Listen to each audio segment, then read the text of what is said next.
کیونکہ پاکستان میں جس طرح کی فضا گزشتہ 5-6 دہائیوں میں کریٹ کی گئی ہے، اس میں تعجب سے یہ نظر آتا ہے کہ گویا اہل البیت سے کوئی خاص قسم کا عناد ہے، جس کے نتیجے میں آپ نے اہل البیت کو ہمیشہ پیچھے رکھنا ہے اور دوسروں کا تذکرہ کرنا ہے۔ یہ ہماری ایک عام روش بن چکی ہے پاکستان کے اندر، اور اس کے لیے کچھ کرائے کے لوگ تلاش کر لیے جاتے ہیں۔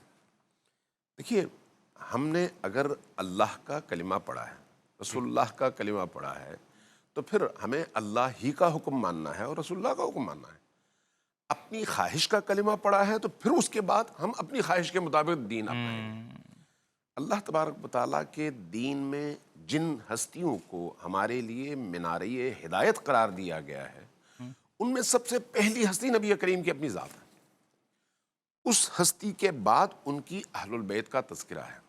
جب ان کی اہل البیت کا تذکرہ ہے، ابھی جس آیت کی آپ نے تلاوت کی، انما یرید اللہ لیذھب عنکم الرجس اہل البیت ویطہرکم تطہیرا، اب اس بحث سے قطع نظر کہ آیا ان میں دوسرے کوئی شامل ہیں یا وہی 5 ہستیاں ہیں اور ان کی آگے نسل ہے، اگر آپ خود رسول کریم کی عملی سیرت دیکھیں تو وہ عملی سیرت اور اللہ کے کلام کو قرآن کریم میں جا بجا دیکھیں تو وہ کلام یہ بتاتا ہے کہ بھئی کون نبی کریم کے وہ جانشین ہیں جن پر یہ تعبیر فٹ بیٹھتی ہے، اور وہ کون ہیں جن پر یہ تعبیر فٹ نہیں بیٹھتی۔ بالکل واضح ہے۔ دیکھیے، اللہ تبارک و تعالیٰ نے مباہلہ میں جن ہستیوں کو میدان عمل میں مسیحیوں کے بڑے بڑے لوگوں کے سامنے پیش کیا ہے، وہ کون ہیں؟ آیت میں پوری گنجائش تھی کہ اس کائنات میں موجود تمام رشتہ داروں کو لے کر جاتے، لیکن جن کو لے کر گئے وہ 2 معصوم بچے ہیں، حسن و حسین۔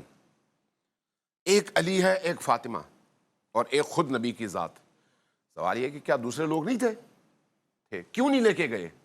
ضرورت بھی نہیں تھی، اور جو نفس رسول ہے، چونکہ قرآن نے علی کو نفس رسول کہا اور اجازت دی کہ آپ اپنے نفس، اپنی جان کو لے کر آئیں، تو رسول اللہ اپنی جان کے طور پر علی کو لے کر گئے۔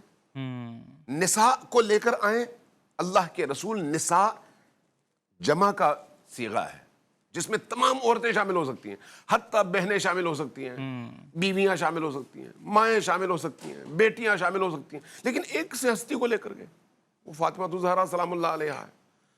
ابناء میں بیٹے ہو سکتے ہیں، رسول اللہ کا تو کوئی بیٹا تھا ہی نہیں، آپ اپنے لے پالک بیٹوں کو لے کے چلے جاتے۔ عرب معاشرے کے اندر رواج تھا، لے پالک بیٹوں کو بھی بیٹا کہا جاتا تھا، لیکن رسول کریم جب لے کر گئے تو 2 بچوں کو لے کر گئے، حسن اور حسین، اور خود گئے۔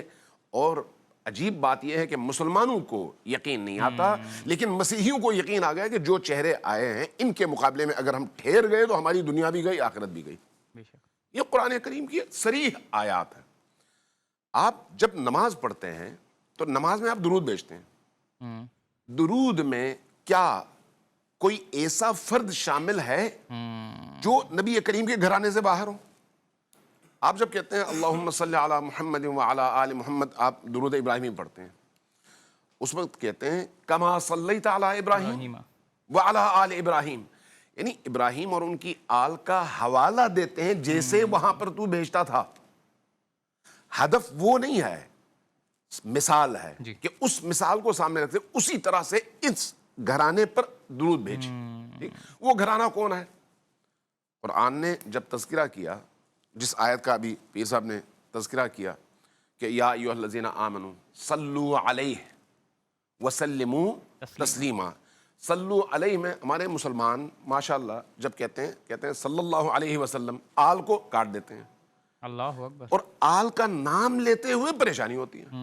بعض ممالک میں تو میں نے دیکھا صلو علی محمد بس، اس کے بعد خاموشی، جبکہ اہل سنت کی معتبر ترین روایات، تشیع کی معتبر ترین روایات کہتی ہیں سلو سلو، لیکن اس سلو میں ایک اور شرط ہے، لا تسلو علیہ صلاۃ البتراء، مجھ پر دم بریدہ، دم کٹی ہوئی نامکمل درود نہ بھیجو۔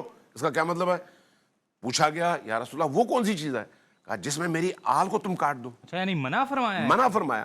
جس سے رسول کریم نے منع کیا وہ ہم انجام دیں اور کہیں ہم مسلمان ہیں. یہ جس کا حکم علامہ ابن حجر نے السوائق میں یہ والی روایت لائی. متعدد علماء نے اس کو نقل کیا ہے. اس کا مطلب یہ ہے کہ کوئی خاص مسئلہ ہے اہل البیت کے ساتھ، لہٰذا اہل البیت کو میدان سے باہر نکالو. جبکہ قرآن کریم نے ان کو زندگی دینے کا وعدہ کیا ہے اور ان کو دلوں کی دھڑکن میں شامل کیا ہے. جس کو اللہ دلوں کی دھڑکن بنا دے نا، ساری دنیا مل کر ان کو نہ ان کا نام مٹا سکتی ہے نہ ان کا ذکر مٹا سکتی ہے.